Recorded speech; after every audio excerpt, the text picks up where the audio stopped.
That's a nice sound from Ukraine. Joseph Lindsley joining us now. What are we listening to, Joe? Bob, this is the Ukrainian band Antytlia, and this song they composed, released it right before, in February a year ago, right before Russia invaded. And it's interesting because the words are, I'm going to fight for your freedom, never ever stop your dreaming. And it was this beautiful music video of, there's a girl running on a track, and she passes old people in walkers. She passes a guy carrying the cross like Christ. And it was, you could see in this video a heaviness, but also this Ukrainian belief from before last February that anything was possible.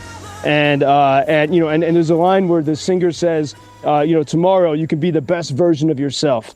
And this band in particular, the past few years in various of their songs and music videos, I think they really showed well the Ukrainian spirit from 2014, from the Revolution of Dignity, which is perfect. It was called the Revolution of Dignity because Ukrainians found their identity and their a new confidence. And so everything I saw in Ukraine before Russia's big invasion, that song captures so well the spirit that if you work hard, you can achieve your dreams. And it was interesting, they sang this song in English, and there really was an opening up of Ukraine to the world. And then just about a week later, the full-scale invasion happened. In fact, this band, they all enlisted in the military in the first weeks of the war. But because of their talent, the military uses them to boost people's spirits. And they've sang in the Kyiv metro with Bono, and they actually did a song with Ed Sheeran. But this is once again this idea that the music is so important to the Ukrainians. It was before Russia's full-scale invasion, but especially now.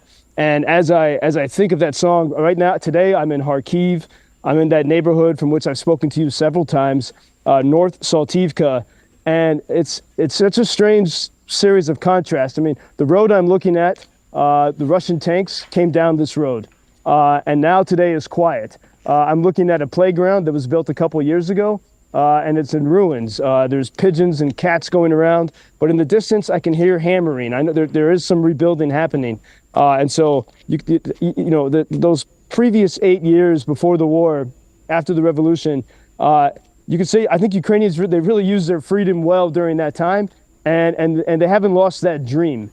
And even as this happens, I just heard from a friend who is fighting near Bakhmut, and I said, what would you like me to tell Americans when I speak, on WGN today? And he said that here is hell, pure hell, tons of casualties from both sides.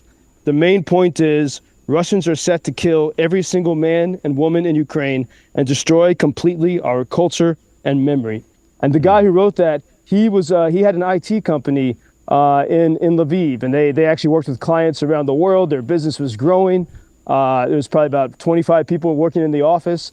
And in the early days, both the men and the women that worked there signed up to fight with one of the different militias in Ukraine. In this case, it was called the Right Sector. And this is a vestige from the days of 2014 when Russia first tried to take over in these recent times. People just banded together in different groups. And then now those different groups are fully incorporated with the Ukrainian military. And so here's a guy who was, working in the, IT field, living like someone would in San Francisco, or Austin, Texas.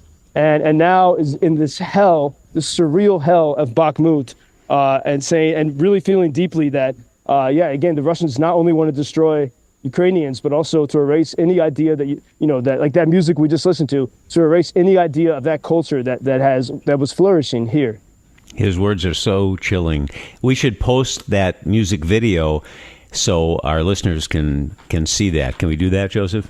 Absolutely. I'll send it to you as soon as we finish here. I want to talk to you about China. As I understand it, China doesn't want Putin to fail or be deposed. They rely on Russia for, among other things, energy supplies. So if China doesn't want Ukraine to succeed, isn't there more of a chance that China will supply Russia with arms as as Russia faces more problems in this war, the more Ukraine is victorious, the scarier it may get with China. Is that how you and the people there see it? Well, with China, we have to look at, and under the current leadership of President Xi Jinping, who's, basically he's a tyrant, a dictator, China created this thing called the Belt and Road Initiative, sometimes called the New Silk Road.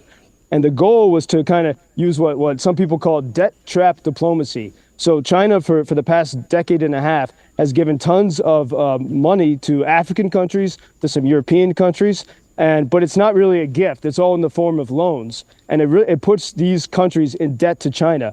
And it gives China great influence and control. And now I think in America, we see the debate over TikTok. People are realizing that, China can determine what kind of videos people watch, and all to influence what people think of China and to control people's minds. This is what they've done so well, for decades in communist China. And now they have the ability to do the same thing all over the world. And, even as I look at my social media feeds, I see videos promoting China and Russia in very subtle ways. And so China is very good at, in fact, what China has tried to control, not so many countries, but we'll focus here on Ukraine. They've tried to get economic control of Ukraine because it's the largest country in Europe. There's incredible resources, and they have been quietly working on this for years. So what Russia is trying to take with force, China tries to take with sort of this debt trap diplomacy. And even, in 2021, in the pandemic, when so much of the world was shut down, Beijing made a deal with Kyiv to launch a cargo train from Wuhan, the epicenter of the virus, to Kyiv every Monday. So China, sort of steadily working to also to build ports, not just in Ukraine, but in other former Soviet countries like Georgia. And so some people think that, China doesn't want the war, but this is where China stands to benefit a lot from all the rebuilding that will happen. And as we've talked, because you were asking me last week, you look at these devastated cities, how does that benefit Russia? Well, it does benefit China, because these cities are totally destroyed, and even in the neighborhood where I am now, there's most of it is uninhabitable, and it's a blank canvas for China to come in and to build and to profit, while also using the vast natural resources of this land. And then the other aspect from China's perspective, they really want Taiwan in the same way they think Taiwan has no right to exist, the same way that Putin thinks Ukraine has no right to exist. And all of this might be a test case for China, or it might serve to weaken, NATO and the West giving so many supplies to Ukraine. Would the world have energy to protect Taiwan after going through, protecting Ukraine for so long? So interesting. For more, check out UkrainianFreedomNews.com, UkrainianFreedomNews.com, or go to our website at WGNRadio.com. Joseph Lindsley on the move in Kharkiv today. I fully expect one day, Joseph, I'll say hello to you and you'll say, I'm here in the capital with President Zelensky. Would you like to say hello? Wouldn't surprise me. Well, if we get through these upcoming battles, I hope that day happens. Me too. So we'll talk tomorrow. Thank you, Joseph. Thank you, Bob. Signing off here from Saltivka in Kharkiv, Ukraine. Slava Ukraini. Heroin Slava. Thank you for introducing Ukraine on your social media pages. That's very important, that much more people can get more information about the situation here and how everybody can help Ukraine to stay stronger and to save all the world. Что он сказал? Well, which side are you on? На чьей ты стороне? Come on now. Oh, which side are you on? На чьей ты стороне?